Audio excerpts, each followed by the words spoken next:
IBM was so dominant that it seemed impossible to lose anything of relevance in the world of technology. When a company controls banks, governments, and large corporations in the United States, it creates a feeling of perpetual stability. But it was precisely at this moment of peak strength that it opened up space for another company to grow within the very market it helped to create. The curious thing is that there was no scandal, crisis, or sudden collapse. Everything was done calmly, logically, and with internal approval. And perhaps that's the most unsettling detail of this story. The decisions that changed everything seemed right the day they were made. While IBM believed it was selling computers, another company realized it was buying something much bigger: control of the standard. Those watching from the outside only understood the impact when it was too late to turn back. Throughout this video, you'll see how small structural choices define who's in charge, who follows, and who gets stuck in a game that has already changed. And the question that will keep nagging at us is simple. How many times does something similar happen right in front of people without them noticing? The most ironic part of this story is that the IBM for decades, it was the seal of approval for serious computers in the United States. Big bank, government, insurance company in Manhattan. If there was a cold room with a huge machine, IBM was involved. But when the personal computer, it started to become a desk object, a household item, an electronics store item, IBM treated it as a small project. And that's where the kind of mistake that nobody notices at first comes in. The top leader thinks the toy can't be upgraded. Meanwhile, the general public changes habits quickly. And habits, once they become the norm, don't ask permission. What seemed small was, in practice, a new gateway to the world of computing. And the detail is simple. Whoever controls the entrance controls the market around it. IBM had the strength, the money, the reputation, but it was looking at the wrong room. And when she decided to really get involved, the pace was already moving ahead. There's an easily recognizable pattern in business, and it even applies to the lives of those watching this video. When someone has mastered a game for a long time, they start using the same rules for everything, even when the board changes. In the United States, this happens a lot with giant companies that become institutions, like those brands that seem eternal. IBM was used to selling to a few giant clients with long-term contracts, heavy support, and slow decision-making. But the personal computer was the opposite. Many people bought it, quickly, in volume, with a taste for novelty. It was almost like comparing selling elevators to commercial buildings with selling bicycles to an entire neighborhood. One is a committee decision, the other is a decision based on impulse, price, and confidence. And when a company doesn't understand this new behavior, it may enter the market, but it enters with the mindset of the old market. This often comes at a high price, because speed becomes a merciless competitive advantage. And here's the point that almost nobody notices. When IBM entered the market, it brought instant credibility to the personal computer. It was like, if IBM put its name on it, then it's serious. And the entire market respected that label. But credibility isn't control. And control was what really mattered in order not to become a hostage of the ecosystem. The safe approach was to assemble quickly, use existing parts, and get the product out as soon as possible. But when someone runs to catch the train, sometimes they hand their ticket to someone else and don't even realize it. Think of it like a store that opens in record time, but signs a contract where the supplier can supply any competitor. In the short term, it seems efficient. In the long term, it becomes dependency. And it is precisely in this well-intentioned haste that the next choice comes in. Why did IBM leave the operating system in the hands of another company? If you enjoy this type of story where one detail changes an entire empire, subscribe to the channel because the next ones are even more absurd. When IBM decided not to create its own operating system, the justification seemed impeccable in the boardroom. Building hardware was the company's forte. Software seemed like a technical detail that could be resolved quickly externally. So she did what many large companies do when they want to save time. She called in a partner. This partner was small, agile, hungry to grow, and its name was Microsoft. The agreement seemed simple, almost bureaucratic, the kind that goes by without raising an eyebrow. IBM wanted a functional, reliable system that would run well on the new personal computer. The detail that was overlooked wasn't technical, it was strategic. Whoever holds the software key dictates the pace of the market, and that key was handed over with a smile and a handshake. In practice, IBM was leasing something that would determine the entire future of the industry. Here's a lesson that applies to both companies and individual careers. When someone outsources something secondary without understanding the systemic impact, the risk doesn't appear at the beginning. In the United States, this happens all the time with companies that purchase technology as if it were office supplies. The operating system wasn't just code, it was the point of contact between the user, the machine, and the developers. Whoever controls this point dictates standards, prices, compatibility, and the speed of innovation. IBM focused on selling the machine. Microsoft focused on being on all machines. One thought was vertical, the other was horizontal. And horizontal scales too quickly. It's like renting the land where you build your own house, believing that no one else will want that space. It works, until the day the whole neighborhood starts growing around it. The agreement allowed something that seemed irrelevant at the time. Microsoft could license the same system to other manufacturers. This transformed a supplier into a silent power multiplier. While IBM sold one unit at a time, Microsoft learned from each new installation across the entire market, and each lesson learned became an accumulated advantage, not for a product, but for a standard. This difference in mindset explains why some companies grow while others merely maintain their position. The question that remains, and it applies even to those building a career or their own business, is simple. If you were in IBM's shoes, would you have demanded exclusivity, or would you also have viewed software as something lesser? Share your thoughts in the comments, because this type of response shows who's thinking about the product and who's thinking about the platform. And this choice paved the way for something even more dangerous, an open architecture that anyone could copy. The decision to use off-the-shelf parts and publish technical specifications seemed, at the time, a gesture of efficiency and transparency. IBM wanted speed, compatibility, and reduced risk in the production of the personal computer.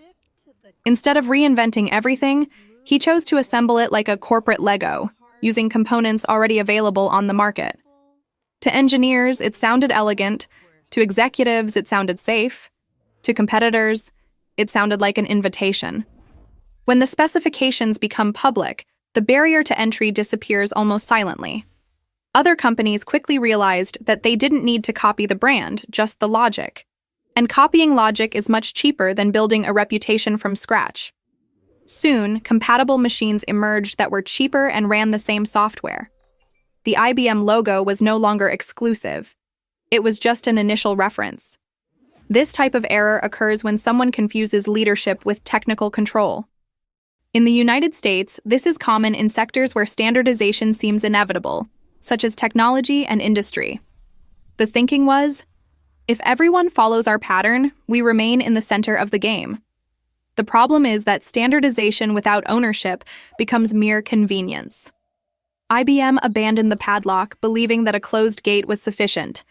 But the market doesn't respect tradition when it finds functional shortcuts. Smaller companies were able to produce similar computers while spending less and reacting faster. The average consumer wasn't buying history, they were buying price, compatibility, and availability. And suddenly, the personal computer became a common product, not a prestigious signature item. Here's a practical lesson that applies to any area of professional life. When someone delivers the complete manual for their own competitive advantage, they need to be sure they control the ecosystem. Opening up too much only works when you own the central platform, not when you depend on it. IBM opened up the hardware, didn't control the software, and believed that the name would be enough to sustain everything. It was like opening a franchise without charging royalties or setting exclusivity rules. The market responded in the most predictable way possible: mass cloning. If this point has already made sense to you, leave a like on the video. Because the next step in this story explains how someone used this to dominate everything. Because while IBM was losing physical exclusivity, another company was gaining something much bigger, and that's where the game changes scale. While IBM was still thinking about the product, Microsoft was thinking about the terrain. Not the physical terrain, but the invisible space where everything happens. The pattern. Licensing the operating system on a non-exclusive basis seemed modest, almost timid. But this decision turned every computer manufacturer into an unwitting ally. Every machine sold became another point of Microsoft presence, and each point reinforced the habit of the user, the developer, and the companies. In the United States, this is the kind of move that changes entire industries without the need for aggressive advertising. The system didn't need to be the best in the world, it just needed to be everywhere. And he accomplished it faster than any hardware company could. The real power lay not in the code, but in the cumulative effect. Developers created programs for where the audience was. The public bought machines that ran programs they were already familiar with. And the manufacturers followed a system that guaranteed easy sales. This cycle is self-reinforcing in an almost automatic way. It's like choosing to open a store in the busiest mall instead of building a mall from scratch. Microsoft has become the shopping mall of personal computers. Meanwhile, the machine manufacturers were fighting over profit margins, inventory, and logistics. One scaled with software, the other carried metal, plastic, and fixed costs. Here's a lesson that's applicable even to those who work alone. Whoever controls the layer where decisions are made doesn't need to chase volume. The volume comes to them. Platforms always grow faster than physical products. That's why app, service, and systems companies tend to scale more than factories. Microsoft understood this far too early for those who still viewed computers simply as machines. And the question that remains for you is straightforward. If you were starting a business today, would you choose to own the product or the environment where all products need to exist? Write in the comments, because this choice explains a lot about career, investment, and growth. And this difference helps to explain why, in the end, IBM lost something that seemed impossible to lose. Initially, IBM got exactly what it wanted: immediate respect and validation for the personal computer. The market trusted IBM because the name still stood for security, standards, and reliability. Companies bought them, governments observed them, and consumers felt comfortable. However, this initial credit was not accompanied by structural control. IBM was present, but it wasn't in charge. She helped legitimize the market, which then proceeded to operate without her at the helm. Meanwhile, Microsoft used each new sale as accumulated learning. One gained a reputation for a specific occasion, the other built systemic dependency. This difference seems subtle until it becomes irreversible. Over time, the personal computer ceased to be the IBM PC and became a PC that runs Windows. This detail changes everything. When value shifts from the object itself to the system that connects it to the world, the manufacturer becomes replaceable. Manufacturers began competing on price, design, and operational efficiency. Microsoft, on the other hand, was competing on standards, compatibility, and habit. It's like the automotive industry compared to fuel. Many make cars, but few define what powers them all. IBM remained large, solid, and relevant in other areas, but the center of power in that specific market was no longer with her. The center of power is where future decisions are made. This story isn't about stupidity, it's about misplaced focus. IBM made rational choices based on the logic of the past. Microsoft made simple, environmentally conscious choices. One thought about protecting what she had, the other thought about where everyone would be. This type of difference explains why historical leaders don't always lead the next phase.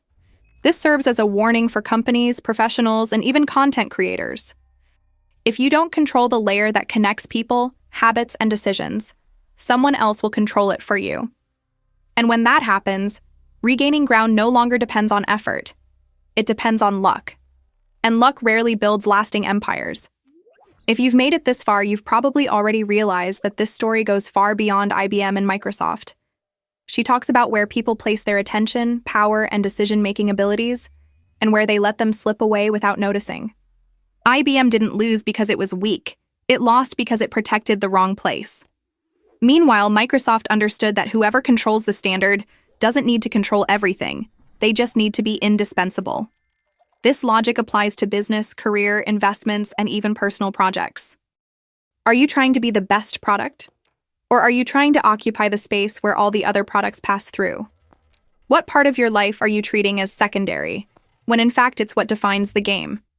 These questions are unsettling, but they are precisely the ones that change the course of important decisions. And the sooner someone learns this, the less they need to rely on luck in the future. If this video helped you see choices more clearly, think about how you can apply this to what you do today. Reassess where you are unknowingly handing over control, time, or power.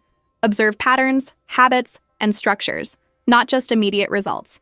And if you want to continue learning how to read the game behind the big decisions, subscribe to the channel and turn on notifications.